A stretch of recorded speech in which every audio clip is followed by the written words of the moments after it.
Good evening, everyone. Please take your virtual seats as our today's course review would begin now. And I would invite Gandharv and Amrish to begin their talk.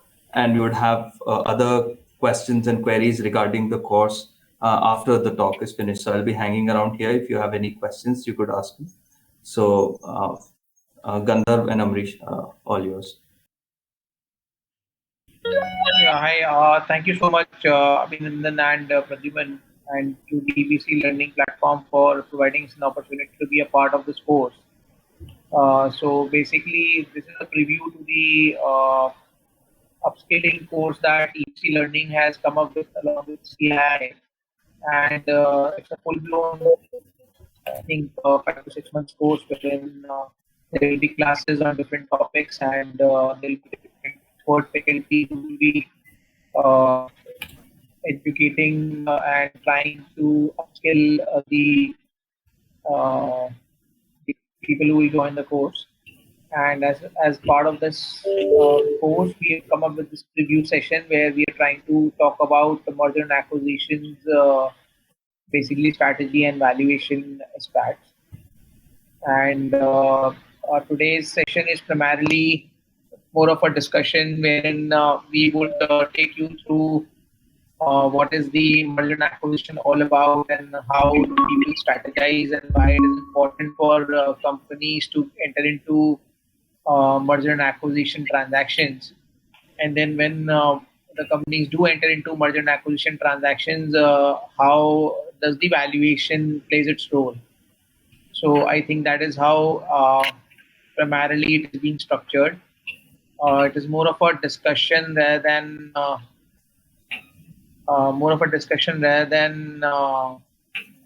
anything else. So we would want to keep it that way. And all of you who are joining this conversation are most welcome to raise your hand or maybe come to the speaker slot and try and ask questions, whatever questions you may have. Let's try and keep it a little more interactive session than just a kind of a speech that we may give. So I will request all of you to kindly be interactive and try and let's utilize this next whatever 45-50 minutes that we have at hand to discuss about M&A. So today's basically the section how we have divided it is that we will basically be discussing about what exactly is merger and acquisition, and then how do you strategize for any M&A transaction, what all aspects are involved in strategizing any M&A transaction. And then in the last, we will touch upon basically how do you value companies whenever there are M&A situations. So basically, merger and acquisitions are transactions in which ownership of companies and other business organizations are transferred or consolidated with other entities. Basically, company there is company A and there is company B. Company A and company B are coming together and merging to become a company C. That's basically called a merger. From a legal standpoint, it's a consolidation of two entities into one entity, where either the ownership of the shares takes place or the companies actually merged by way of an amalgamation through a court approved scheme, right? And from a commercial and economic point of view, both the transactions generally result in consolidation of assets and liabilities under one entity, right? Only distinction is that one is merger and other one is acquisition. So merger means that both the entities will lose their identity and they will become a consolidated entity. Maybe one entity will merge under second entity. So one of the entities will lose its legal entity and it will merge under the other entity. That is called a resulting entity, right? And acquisition means that maybe one company will acquire shares of another company. So that is basically called acquisition, where say company A will now hold 100% shares of company B. So company B may become subsidiary of company A, right? So that is basically called acquisition. Both are similar from commercial and economic point of view, which means that there will be consolidation of assets and liabilities under one entity. That's the objective, right? Only these two distinct terms are there, which is merger and acquisition, right? So what are the key drivers for any M&A transaction to take place? Basically, M&A transaction, there's a corporate strategy dealing with buying, selling, or hiving or amalgamating of businesses. There are different reasons for doing M&A transactions. There can be strategic reasons where one company wants to be a market leader and it wants to acquire its competition. Like for example, Coca-Cola acquiring Pepsi can be one example where the intention is to be a market leader and therefore eliminate the competition. There can be economies of scale and synergies in scope kind of a situation, or to gain better competitive position oblique market access. Right. So Vistara already is being held by Tata, but then Tata has also acquired Air India now, right? So there is a consolidation which is happening wherein Tata is trying to consolidate its position in the market. So that is some of the strategic type of reasons where companies do try to buy out other companies by way of a merger or an acquisition, and that is how the M&A works. It can also be a capability acquisition, which is growth in terms of technology, new technology, competence, capability, or market space through an organic route. Like, for example, Zomato is acquiring Grofers, right? So it's kind of an integration where a food delivery company is acquiring a grocery delivery company, right? So it is like acquisition of a capability that is happening here, new capability, right? So diversification or entering into new segment or geography is also one of the reasons where merger and acquisition happens. Then obviously fundraising is the another reason where if there are many companies which have got excess cash. So like there are a lot of cash rich companies, manufacturing companies or cash rich companies which has got a lot of excess cash on their balance sheet, and obviously uh, cash will not give the kind of return any business will give. The kind of equity return any business will give, cash will not be giving that kind of a return. So there, I think it is again becomes another reason for doing M&A, where a company has got access cash on balance sheet, wants to utilize and generate better returns out of that cash.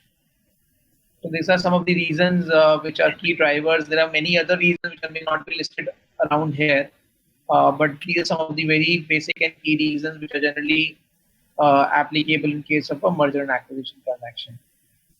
Again, what are the motives or benefits? Basically, motives are economies of scale of larger business, elimination of competition, desire to enjoy monopoly power, resolving technical and managerial talent shortage, adoption of modern technology, etc. Benefits is that there is a greater value integration, you get cost efficiencies, you gain higher competitiveness, increase in market share. There are synergy benefits which come uh, along with any merger and acquisition transaction. Then we should now know what are the different types of mergers. Though there can be different types of mergers. Horizontal merger is between companies operating and competing in the same industry. Like I gave you an example of Coca-Cola and Pepsi. That's basically horizontal merger where there are two companies are on the same page and they just merge with each other, right? And motives are obviously reduction in number of competition in the industry and achieving economies of scale. Then there's vertical merger, sorry, which is between companies operating in same industry but at different stages of production of distribution system. Like for example, maybe Coca-Cola merging with a bottling plant, right? So Coca-Cola gets all its bottling done by some third-party vendors, third-party bottling people. So now to do a backward integration and include this production, expand the production life cycle of Coca-Cola, they merge with a bottling plant. That's called vertical merger, where you're trying to merge with a one step down or one step up of your product life cycle or value chain, and basically you are integrating different stages of productions within the company. So benefits or motive is to basically control over all phases of production or marketing schedule, and attributing to forward and backward integration. Then there's generic merger, which is between companies operating in same industry, offering related products but different, but not the same. Like for example, Imami merging with Dermicool, right? So Imami is more of a oil, hair oil company, and Dermicool is more of a talc company, right? So they're operating in the same industry, which is basically cosmetics or personal care, but they are offering different products, related products, but different, not the same. So again, here the motive is product diversification, increase in market share, strategic advantages, and a lot and all more. Right. So these are generally called co-generic merger. Then conglomerate merger between companies engaged in different activities and are related neither vertically nor horizontally. For example, Reliance has been acquiring different businesses, infrastructure business, telephone business, communication business. They have been making acquisitions in different industries, right? Tata is another example. It's like Salt to aviation kind of a conglomerate where they are acquiring companies in different spaces, right? So here again, the motive is diversification, management synergies, and other certain these type of things which play on the mind of the management who are doing different industries mergers, right? So there can be different reasons, there can be different objectives because of which you will be doing merger. So this is a short synopsis. Anybody has got any questions up till now or any discussion anybody wants to do? I can hear a sound. How do you classify Tata acquiring one MG and Big Basket? It is a conglomerate merger because the products are not related. So, and one of the very large business house of India is making acquisitions. So, it is basically a conglomerate merger. What how I call it classify. Anybody wants to have has any other question or any discussion? Okay, so just to give you a background, basically a practical view of how exactly the merger happens, though I think most of you would be knowing this. But this is how it looks like, where there are two distinct companies and there are two distinct shareholding structures of these two companies, where there's company X, company Y, and there are shareholders of company X and there are shareholders of company Y. This is how these two distinct companies look like before merger. Now, after merger, option one is that share company X will survive and company Y will lose its identity. So therefore, both company X and company Y's shareholders become shareholders of company X only. So company Y shareholders get the shares of X Limited and they also become the shareholders of X Limited. It can be vice versa also, where Y Limited will be the resulting company and X Limited will extinguish, and therefore the shareholders of X Limited will get shares in company in Y Limited, right? Or these both can merge and form a new company where the shareholders of X and Y will get shares in the new company. Now, again, when this happens, how this happens is that there is a determination of a swap ratio, right? Because one company is extinguishing and only one company will be left. So, how many number of shares does this extinguishing company shareholder should get in the resulting company is what is called swap ratio. How this is determined is that, for example, company's X valuation is say 100 crores and company's Y valuation is say 200 crores. So if company Y is merging into company X will be resultant entity. Then for every one share of X Limited, Y shareholders will get two shares in X Limited. So swap ratio will be basically 1:2. So this is how the swap ratio works. I think when we go further ahead, I think Amrish will be taking up that valuation section where he will explain you how the swap ratio and merger ratio is being taken ahead. What will be the factors causing option three? So it can be strategic reasons where both the companies do not want to retain the brand of so one company does not want to merge into the other company's brand. So they would want to create a joint brand, maybe a joint venture with a joint name, and they may want to create a new company and they want to leave the older company because both are at equal footing and they don't want to actually that there is no decision on which company will merge into which company and they want to make a joint brand. But that can cause option three, where they can leave both behind and form a fresh company with the joint brand name, and both can become shareholders of this new company instead of keeping the older company. And then there can be some other strategic or commercial reasons as well behind this. So now let's look at what all regulatory framework is applicable to M&A. I'm just keeping it very short here because this is where the course comes in, and this is all what you will be learning when you will be getting or enrolling yourself into this course, various aspects of corporate law. and live laws. Can this happen in government-controlled entities as well? Yes, it can happen in government-controlled entities as well. So there is no restriction as such, but obviously it all depends upon what commercial decision you take while doing the merger or acquisition, which entity you want to keep, which entity you want to forego with. So it all depends. So this is basically a regulatory framework for any M&A transaction to happen. Uh, Both the companies who are getting merged, I mean, multiple companies which are getting merged into one company have to follow these regulations. So basically, companies that 2013 prescribes uh, there are sections and they prescribe a process on how the merger can happen. So typically, it is routed through the National Company Law Tribunal, where the scheme is being filed. So there's a scheme of arrangement which is filed with the NCLT, and then NCLT approves the merger transaction, and that is how it happens. Under income tax, again, you'll have to actually understand that whether the merger will be a tax neutral merger or it will not be a tax neutral merger, there will be a capital gain. So there is section, different various section 47, 219. There are different sections which are there, which give you details on how a transaction, M&A transaction, can be a tax neutral transaction, and there are certain conditions attached to that merger, tax neutral merger. So you have to look into that. In India, Competition Act 2002 had come in, and this had come in basically because India is a consumer market, democratic market, and the government does not want one company to dominate the market, so that so just to avoid monopoly and exploitation of the users. So wherever there is such kind of a situation which happens, the Competition Act plays its role. Like for example, we were doing a transaction where PVR was acquiring, Cinepolis was acquiring some cinema halls, but it was of a competing brand.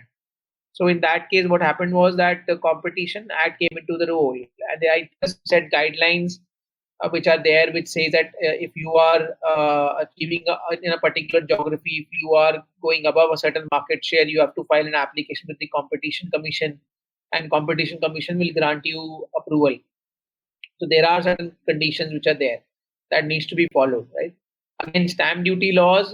So whenever there's a merger or a transfer happening of any immovable property or even a movable property, there are stamp duty applications which are there. So you need to take care of that. Then there can be certain industry specific regulations. Like for example, in real estate, there is a RERA, Real Estate Regulatory Authority, which takes care of all the real estate activities, and you have to eventually get the blessings of that authority if you want to do any acquisition or any such kind of a thing, right? In highway sector, there is NHAI. So there can be a lot of industry specific regulations that one need to take care of while doing the M&A transaction. Then obviously accounting standards are there. Uh, Accounting standards are there, and if it is a transaction which is happening between a non-resident and resident company, then the RBI and FEMA also plays its role, where they have got their detailed pricing regulations and other compliance-related regulations. You have to file a lot of forms with RBI, FCTRS, FCGPRS. There are different types of compliance which needs to be done while you are trying to achieve a M&A transaction. For listed companies, again, there is this SEBI regulations, open offer regulations, and all of the other regulations which somebody has to follow while getting into any regulatory and getting into any M&A transaction. So there are a lot of times where, in practical experience, we have seen that both the seller and the buyer agree on the price, and but the transaction gets stuck due to these regulatory issues, maybe an income tax, or maybe company law, or maybe competition commission, or maybe some kind of a SEBI approval is required, stock exchange approval is required if it's a listed company. So you need to, whenever you are getting into any M&A transaction, it becomes very, very, very important to evaluate and analyze all these regulatory aspects under different laws, and try and see that in case there any deal breaker kind of a situation happening under any law, then you need to address that. So therefore, whenever M&A transaction being planned, it is prudent enough to plan for all of these regulations or laws well in advance, so that you don't get stuck at the last minute. Now let's come on the second part. So I think this was the background for any M&A transaction to happen. Obviously, we are keeping it very short because this is more of a preview and a 1 hour. So, so this was basically the background for merger and acquisition transaction. In case anybody has got any questions, I'm more than happy to answer before I move into my next session, which is basically strategy for M&A. Anybody's got any question? Any discussion anybody wants to do? So let's get into the next section. Whenever you will get into any M&A transaction, you have to undergo different steps, and under each of these steps, you have to undertake certain specific activities. So let's go through this step plan. So basically, whenever you want to do any M&A transaction, the first step is to define your strategic goals. So your objective should be very clear that why do you want to actually get into this M&A transaction and why you cannot go organically. So why do you want to do inorganic growth, right?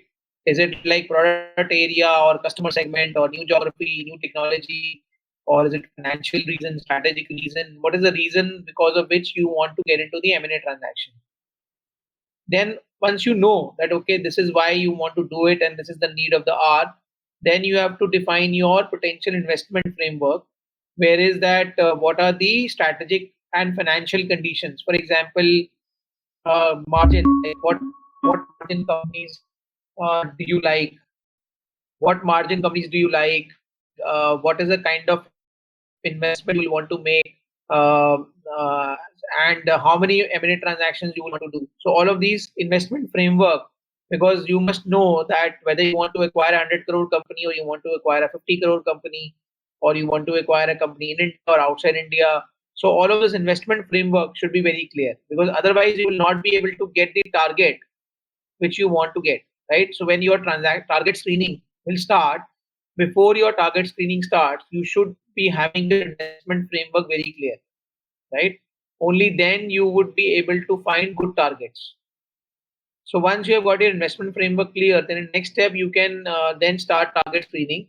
Generally, people employ investment banks for doing this job, because in-house M&A teams are generally not very strong of many companies. Even if they are strong, then also Big Four or any other investment banks or like boutique investment banks, they have got a larger network and they may be able to find better targets. So therefore, generally people deploy any specialized consulting firm to do the target screening. Again, the screening of potential targets is being done as per the objectives and the investment framework that you have prepared, right? And generally, you try to prepare a very long list or maybe a laundry list of companies who are suitable for acquisition. Once you have prepared this list, right, basis whatever source information you get from, then you try to filter out that list, right, in terms of your specific criterias, and then you try to take into account the synergies or maybe return profiles or other things, and then you do a assessment of the target, and then you come into yeah, clarity that okay, these are some one or two or three targets that you want to acquire. Once you have done that, then you will get into a dialogue mode where you will start contacting these target companies, and you will then do planning and structuring of the transaction. So first step again is to start a dialogue with the target company, and then obviously get into a discussion in terms of what is their vision, what is your vision, whether there are synergies, there are no synergies. And once all of the objectives or all of the things that you were looking for in any target company is met and you are able to come to a common page, then there's generally a term sheet being issued, which is a non-binding letter of intent given to the target company.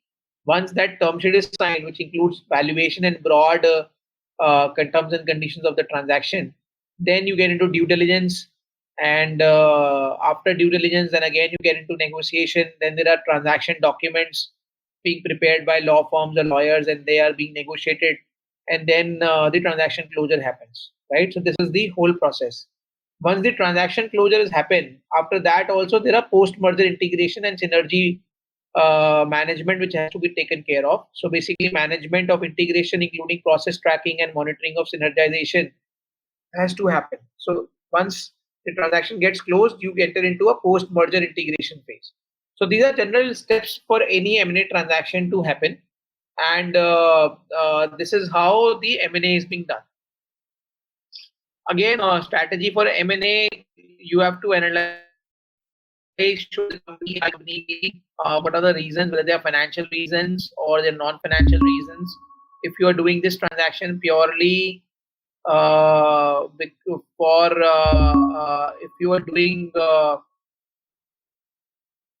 if you are doing purely for the financial reason, then I think you have to do a cost benefit analysis where you have to see that for the cost paid, are the benefits more than uh, the benefits, the cost, right? So, and if it is a non-financial reason, then is it a regulatory fit or organization cultural fit or not? In spite of such process, in your opinion, what is the success of M&A? It all depends. See, you can only do M&A transaction, and you can only do it on the basis of whatever was known or knowable as of the date that you have done that M&A transaction. If there was something that was not discovered, or if there is any regulatory issue which come up later, or any economic issue which come up later, the M&A can fail also. But generally, whenever there's an M&A being done, we have seen that obviously there is a success and a lot of due diligence, and it's a process which takes about 6 months to a year, and a lot of diligence is being done. So generally, M&As do get successful, but yeah, there can be certain situations where M&A transactions may not help the acquirer or the target company, right? Again, coming to some of the merger synergies that like we have talked earlier, this is again a repetition where there can be revenue growth, commercial optimization, operational optimization, reduction in financial cost investment. So all of these can be certain synergies which somebody can achieve by doing a M&A transaction. They can optimize their sales chain. They can be optimizing in the sourcing, product procurement optimization, cost reduction, working capital reduction. All of this can happen once you get into the M&A. What are the growth levers in M&A? You do market penetration. There are product improvements, new product development, revenue optimization, cost optimization. Again, non-organic growth. You can leverage other companies' assets through merger, acquisition, and strategic alliances. So all of these are certain levers which are there when you are doing M&A, and you should strategize on which of the levers are important to you, and accordingly make your business plan and discuss with the management. And whenever you are placing a value on a target, what is it that will eventually bring value to your firm? So all of this is very important when uh, you do any M&A transaction. Now we have just tried to put you through some of the recent M&As which have happened in India, large M&A transactions which have happened in India, and what were the reasons why these transactions happened. So I think if you look at it, recently PayU acquired BillDesk. Now again, this transaction was happened at a valuation of approximately 350 million INR in August 31, 2021, and there were a lot of private equity funds also involved here, like Genentech, Temasek, and all. Uh, and why this transaction was happened? Because BillDesk, PayU thought that BillDesk will be a shot in the arm, and it will help PayU to capture the entire end-to-end payment system, right? So therefore, PayU acquired BillDesk. Then we look at the next transaction. Again, Imami has acquired Dermicool. Are there additional steps to be considered for cross-border M&A? Yeah, there are additional steps to be considered for cross-border M&A. As I told you that you have to take approvals of RBI and for that local geography also.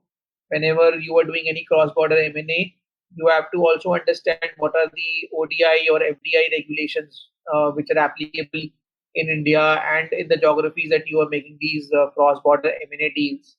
So there are a lot of other considerations which you need to take care of, but they again come in that regulatory framework that we discussed.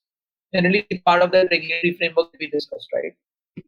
This was another transaction where Imami has acquired Dermicool, and combined with Imami's Cool Talc, I think Imami will become leader in this niche category, which will help them realize synergistic benefits and optimize the cost. This is again a large transaction, about 432 odd crores transaction, which has just been concluded on March 25, 2022.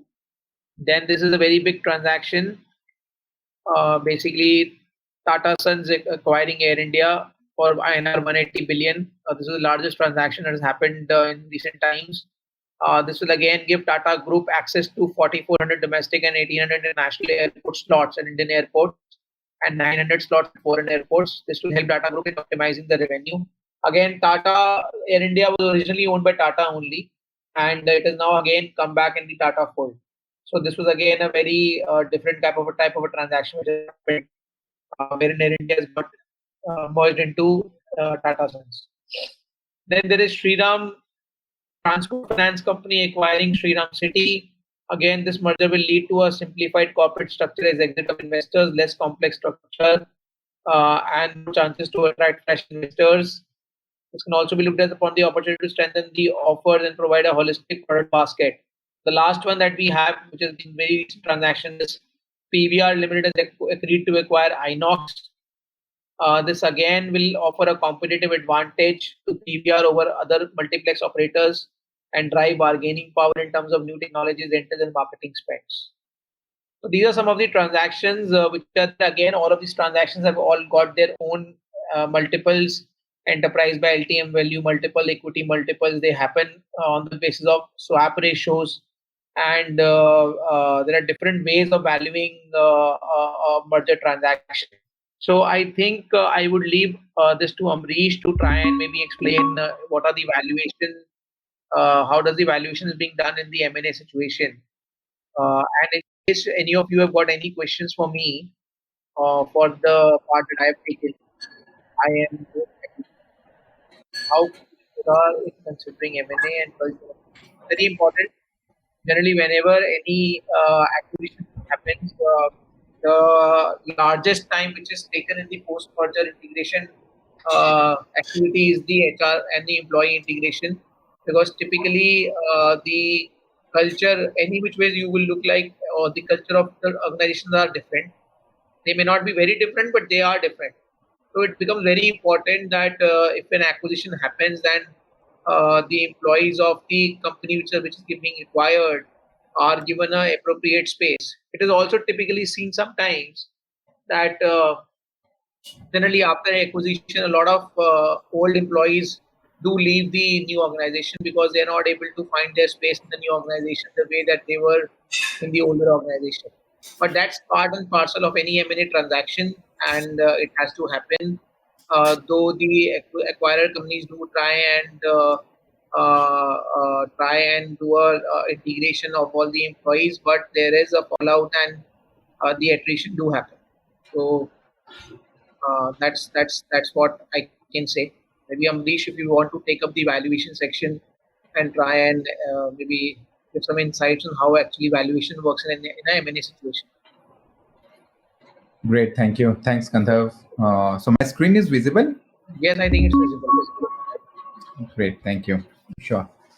So first of all, thanks a lot to ABC platform and CI for designing this course, which is a very good advanced course to provide an insight into M&A, their strategies, and how the valuation is being done. And I would say this preview today is just a trailer of the movie, and the movie should screen very shortly, and then there we will come up with a very detailed insights, both theoretical and practical aspects of M&A and their valuation. So here we are just covering a very broad aspects to give you a flavor that what is basically cooking and what you will get and what will be delivered to you when this course will ultimately be joined.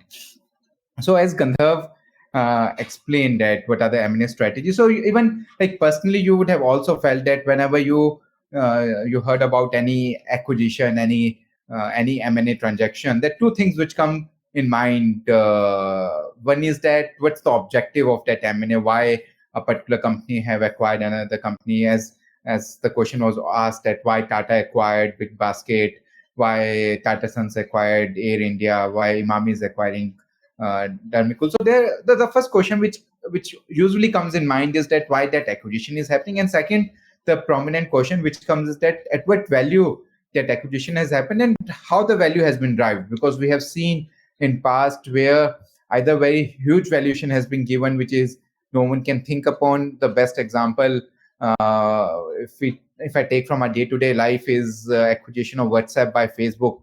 It's almost like 6-7 years ago, when everyone got surprised at a company which yet to generate any revenue got a $19 billion valuation. So how come that company got a $19 billion valuation? And right now also there have been a lot of acquisitions where we think that how that company could be valued at a significantly high price.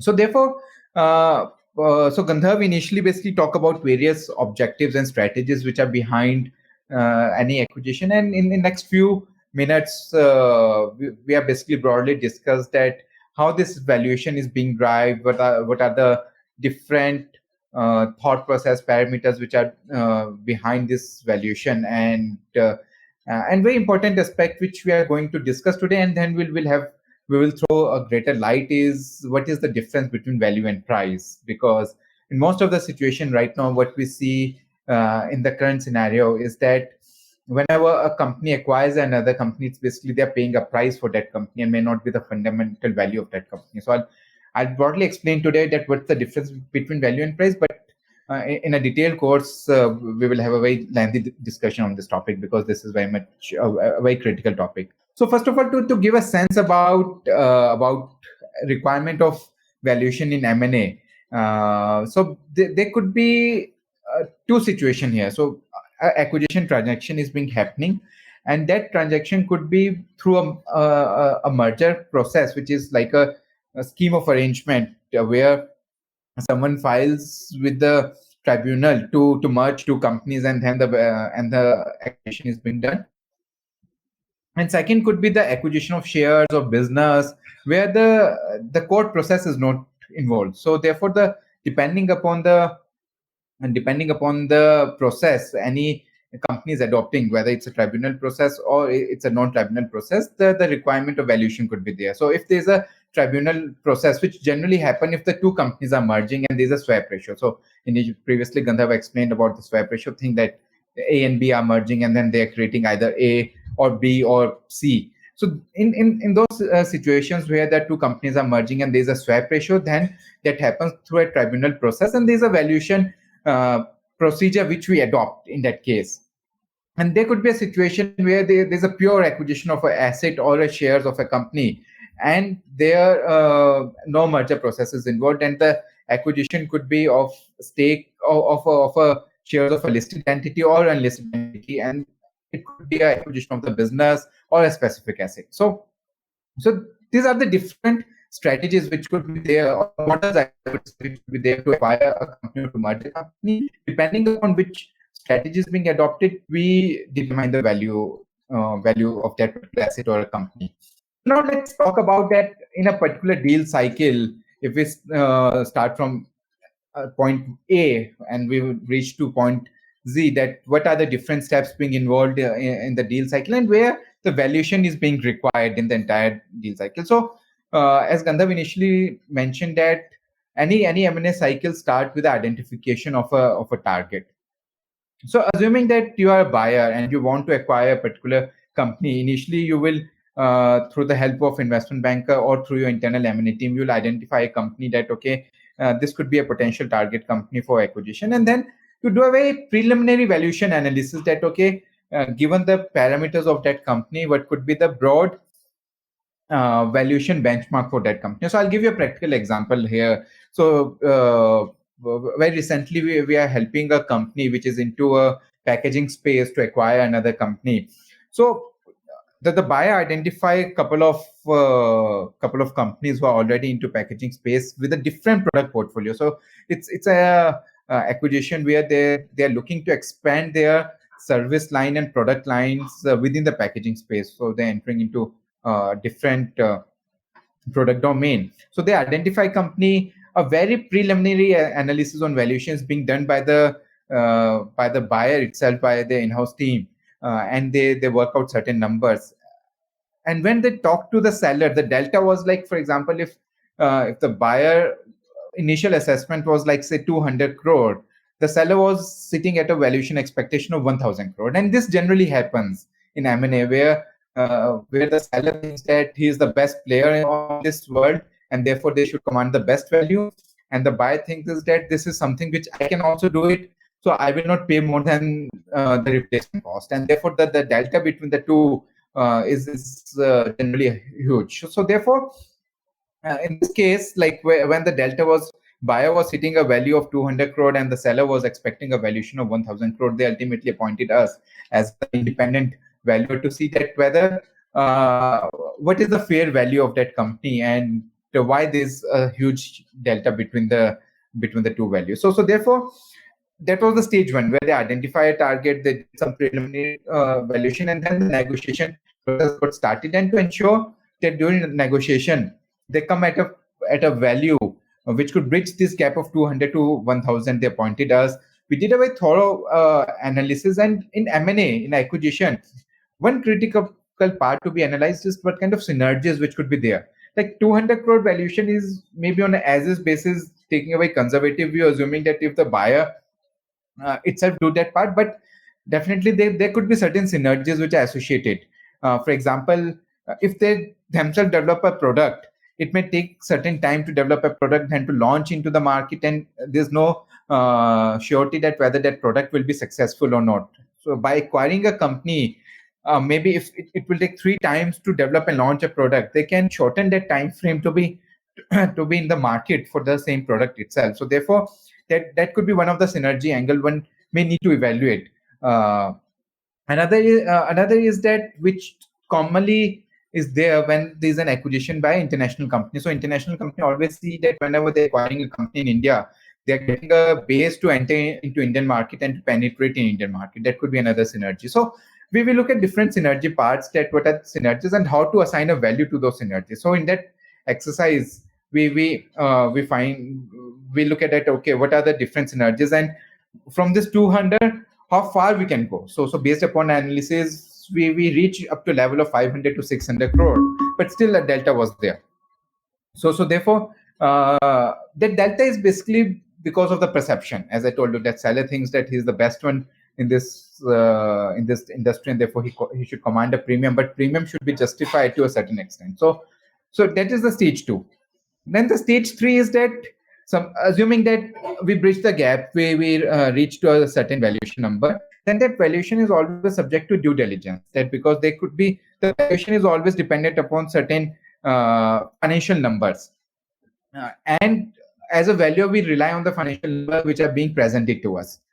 But there could be a certain situation where the number may not be presented in a proper way or in an appropriate way, and therefore there could be a certain adjustments to the valuation, which generally come at a DD stage. So therefore, next valuation requirement or valuation is done once the due diligence of the target is being done, once certain gaps have been identified and the adjustments are being made. For example, assuming like in the EBITDA which what the company has been provided, there could be some one-time income which is booked in the earning before interest, tax, and depreciation, which might be used as a base to value the company. So if any one-time income, non-recurring income has been considered as part of EBITDA, it has to be taken out to calculate the normalized EBITDA. Again, there could be a situation where the company has a very huge liability on its balance sheet, and some of the liability may be of a long-term nature ultimately and may not be part of normal working capital cycle. Then in that case, that long-term liability needs to be deducted to arrive at the equity value. So there are certain adjustment what needs to be done. So that happens during the DD stage, and then basically we do the restructuring part, that whether the acquisition should be done through acquisition of asset, through acquisition of shares, through merger, and then depending upon the strategies being adopted, again we do a valuation. If it's a merger process, then we do a valuation of the buyer and of the seller, and based upon the valuation of both buyer and seller, there is a valuation which is needed. So therefore, again, valuation requirement is there. Once the transaction is done, Then the valuation requirement comes at a purchase price allocation stage, where so what happened that if a buyer has acquired certain assets, as per accounting standard, those assets need to be recorded on the balance sheet at fair value, fair market value. So therefore, we have to value all the tangible and intangible assets pertaining to that transaction, pertaining to the target company, so that it could be recorded on the balance sheet of buyer. So assuming that the buyer has acquired certain company for a consideration of 100 crores, and that target and the target already has a tangible asset in form of plant and machine of 50 crore, or maybe let's say 60 crore. Now the question is that what are the balance 40 crore for which buyer has paid, that what is the different assets that buyer has acquired for that balance 40 crore of consideration. So there we do a detailed analysis of intangible asset, whether the buyer has acquired any brand, any trademark, any customer relationship, any know-how, and then we value those intangible assets, allocate value to it, and what is the balance part. So assuming that 60 crore is tangible asset, 30 crore of intangible assets we identify, 10 crore will basically represent a goodwill, which do not basically pertains to any specific intangible asset, but generally for certain premium or synergy premium, the buyer would have paid that consideration. So that is the part which we do. So in the entire cycle, there's a lot of valuation requirement at different levels, and therefore it's important that we understand that what are the key parameters of valuation, how the valuations is being done.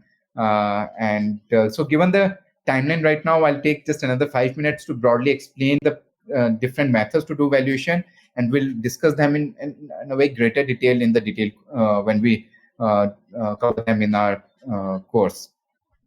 So from a M&A perspective, like if you're doing a valuation for a merger to calculate a swap ratio, the important part is that there we do a relative valuation. We do not do an absolute valuation. So company A and company B, they both are getting merged. So relative valuation is mean that the parameters which we'll be using for company A may be quite similar for company B if broadly the company A and B are similar. So therefore, the kind of discount rate which we'll use for company A, or maybe the kind of multiple which will apply to company A, maybe similar to the company B, because it's a relative valuation. Definitely, we consider the business aspects and other differences between company and B, but it's a relative valuation that if certain parameters are being applied to A and the similar situation is with B, the same parameters will be applied to B, and therefore the absolute valuation of company A and B on a standalone basis may be very different compared to a relative valuation. So therefore, in case of merger exercise, we always determine the relative valuation and not the absolute valuation. So this is one important aspect needs to be considered. Now the question comes that what is valuation, and in this slide, so we will go in a greater detail later on that what exactly the valuation means. That, but the important aspect is that the value and the price, what a company pays is very different. Value is basically the cash flows or the fundamental value which you derive from the asset. So assuming that if you acquire, take an example that you acquire real estate, a building, and that building is generating rental income. As a buyer, your return expectation is 10%, and that building is generating a rental of 1 crore. So therefore, you will pay 10 crore to acquire that building, like 1 crore divided by 10%. You will pay 10 crore. So by paying 10 crore every year, you will earn 1 crore. So therefore, you will make 10% return. So this is, you can say, the value you have paid. But tomorrow, because of different reasons, different factors, you pay like 30 crore for that building. There could be a situation where that building is situated just next to you another building, and there could be a lot of synergies. And if you acquire that building, you can add a lot of value to your existing business. So therefore, the price of 30 crore what you have paid may not necessarily the fundamental value of that business. And therefore, a lot of transactions which are right now happening, especially in a VC and a PE space, private equity and venture capital space, where they are putting money in startups at a such high value, where they're acquiring at such high value, they're not valuing the company, they're pricing the company. Because they're paying a certain price from a trader mindset, assuming that after 5 to 6 years, when as an investor they will exit, they will find someone else to pay that price to them, or maybe a higher price, and they can accordingly make a return. So they are not that concerned about the fundamental cash flows and values of the companies. They're more concerned that today, if they are paying a price, say X, whether after 5 years they will find someone else who will pay 3X for the same asset, or maybe for the same company, because the company has grown and everything has happened, and therefore they'll make 3X return. So therefore, most of the valuation part which is done in M&A is from a pricing aspect and not from a valuation aspect. And therefore, this is one of the major reasons why there's a delta between the return expectation or between the value of a buyer and a seller. Buyer always evaluate things from the perspective of fundamental value in most scenarios. And I'm talking about a hardcore businessman, I would say, not the VC and PE, because VC and PE, in most of the situation, they value it from a trader perspective. But if you talk about a hardcore business or a corporate or a business house who is in there to do an actual business, they will always value certain company from the fundamental cash flows, and the value which they will give to a particular company, there will always a delta from the seller expectation. Because what seller does, seller look at that, okay, that is another company, they received X value from this private equity player. This is another company which got Y value from this foreign investor. Then there's another company who got a value from this strategic investor. So they always look at the prices at which they get, and then they compare that. If that company is getting X price, Y, I'm getting Y value. So therefore, all those delta is there, and as a valuer, we need to really explain to them about everything and work out that how to bridge this gap, how to come to a consensus where value will be equal to price. So therefore, it's important to understand this aspect. And then whenever we do a valuation, we basically look at different aspect. That first of all, what is the reason for valuation? Because depending upon the purpose, value changes a lot. So for example, again, if you're doing a valuation for a seller versus doing a valuation for a buyer, the rate will change, and therefore the perspective and the value will change. Similarly, if we are doing a value from a merger perspective, where two companies are merging, we are doing a relative valuation. So therefore, the context really matters a lot in valuation. Again, timing matters a lot, because valuations always to a particular time. It's not that if we value the company today, the value is going to remain same after 1 year. So whatever the circumstances which are there on a valuation date, you have to look at those circumstances, and therefore the valuation are true only for a specific period of time. With change in time, with change in circumstances, with change in assumptions, the value changes. And then there are different bases of valuation. One is doing a valuation from a going concern basis. Then there could be a valuation from a liquidation angle. So this liquidation value we do a lot in case of IBC valuations, where we need to do a value assuming the companies are going concern and if the company is being liquidated.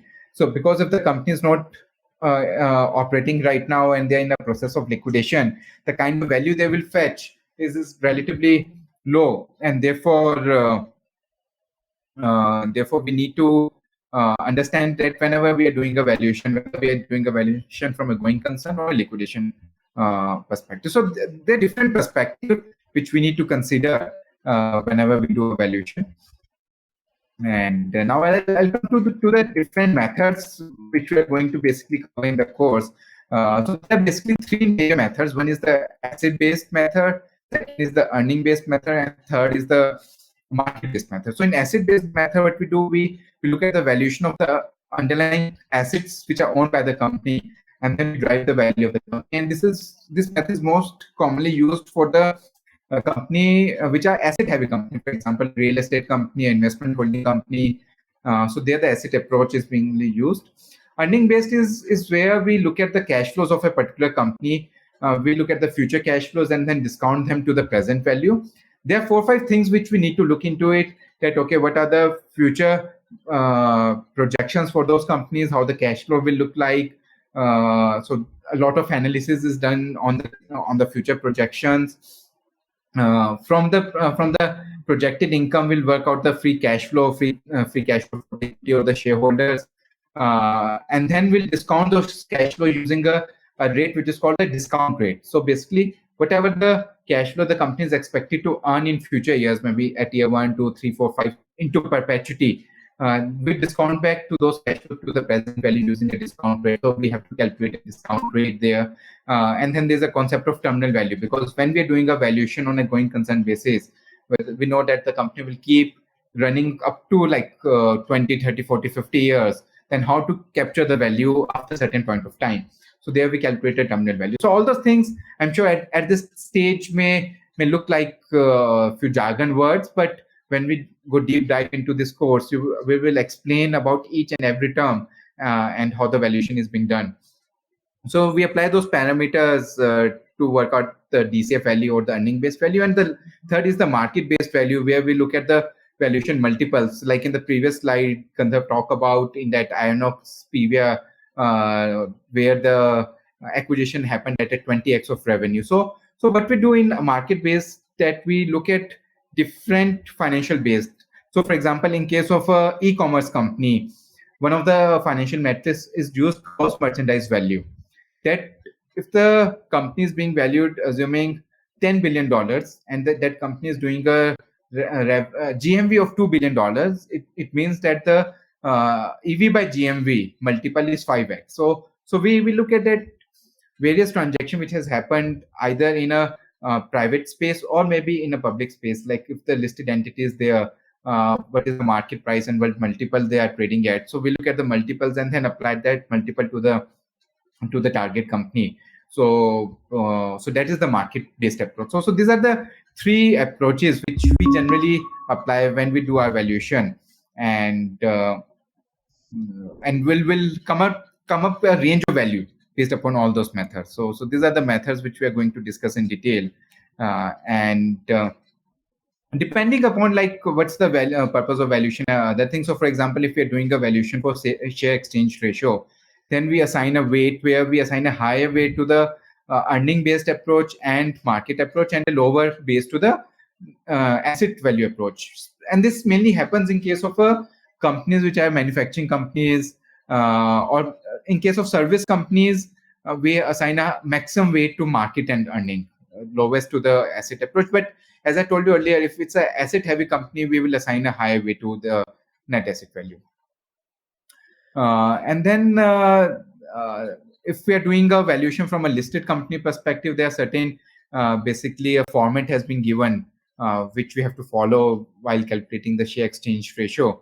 And so as Gandharv previously explained, that if two companies are merging, then what we do is that by applying these three methods, we will asset approach, income approach, and market approach, we will determine the value under all the three methods. We will assign weight and we will calculate the weighted average value.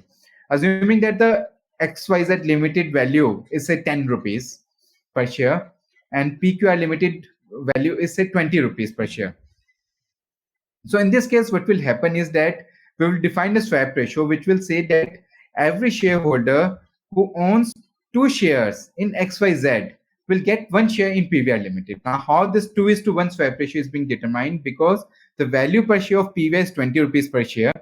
The value of XYZ is 10 rupees. So therefore, 2 shares of XYZ, a shareholder holding 2 shares of XYZ will ultimately equal to the 1 share of PQR. So therefore, this is how the swap ratio will be determined, and will say that every shareholder holding 2 shares of XYZ will get 1 share of PQR, and this is how we define the share exchange ratio. And so this I think I have broadly explained, and so there are different things which we have to be considered while we do valuation, and we need to ensure that whatever the swap ratio we determined, this should be fair for both the shareholders of all the shareholders of the merging entities. And therefore, there's a concept of fairness opinion, which generally the board takes from third valuer, that whatever the swap ratio we have determined is fair for the shareholders. So therefore, there's a concept of fairness also, which is being involved in any M&A transaction. So this is broadly about the valuation process, valuation methods.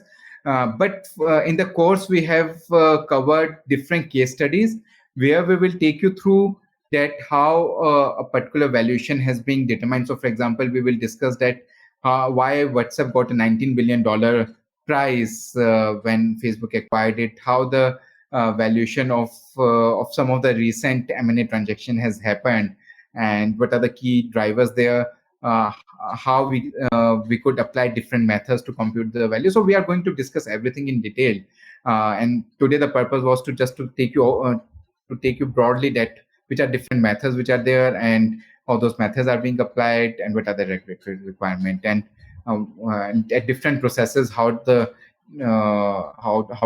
valuation requirement is there. So this is from my side. Happy to take any questions if there is any.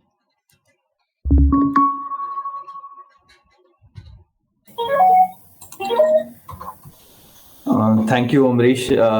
Thank you, Gandharv, for the wonderful insights today. If people have any questions regarding the course or anything, I'll be just around. And if you want to explore the interface, the Gather Town, you could do so with pleasure. And if anyone has any other questions, please feel free to ask questions till the time they would like to answer. Yeah. So, Pradyumna, I think Bala has a couple of questions on valuation. So, I'll just right. Sure. Go ahead. Mr. Balasubramaniam, you can also ask going on to the loudspeaker. Sure. So the first you have asked that how valuation applied when no revenue is being generated by the target company. So the different valuation methods which are involved. One method, as I talked about, is a market-based approach. So there, in the market-based approach, it's really not necessary to only have a financial parameters.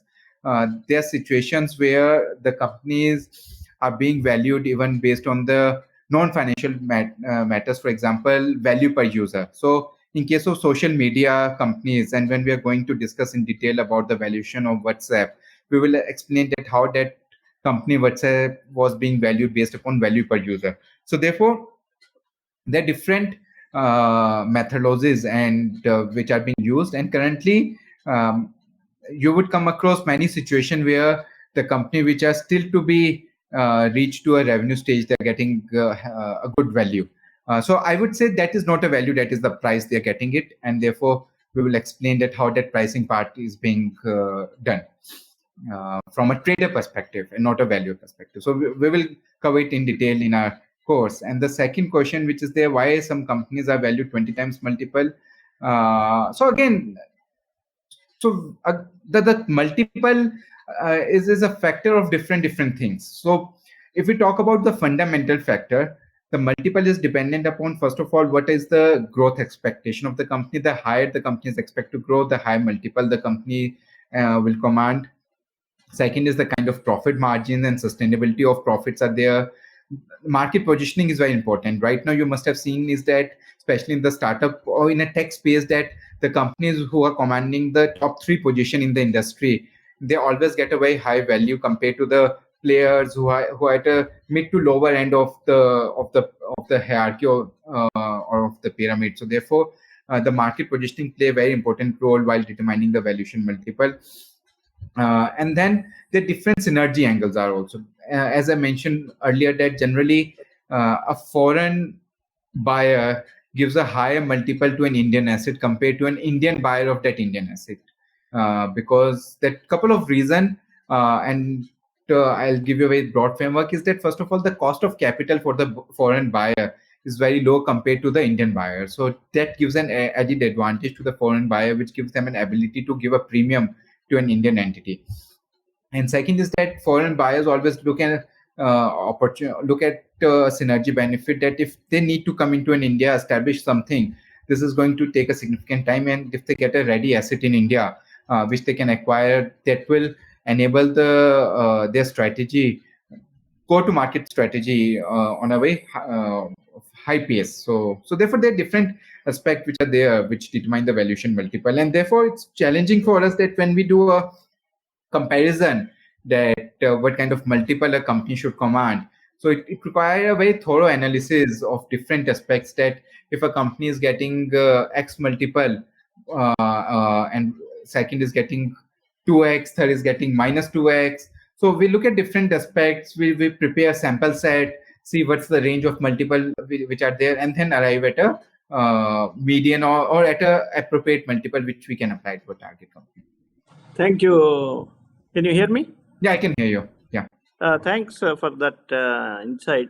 I also wanted to just comment on two other, maybe there are many more scenarios which we can possibly take up during the detailed courses. For example, you read in the newspaper some of the foreign players wanting to leave the country. For example, Ford. That type of sell would be a different type of valuation and drivers for that, as opposed to a person who is wanting to enter a country. That is one way an exit of a country.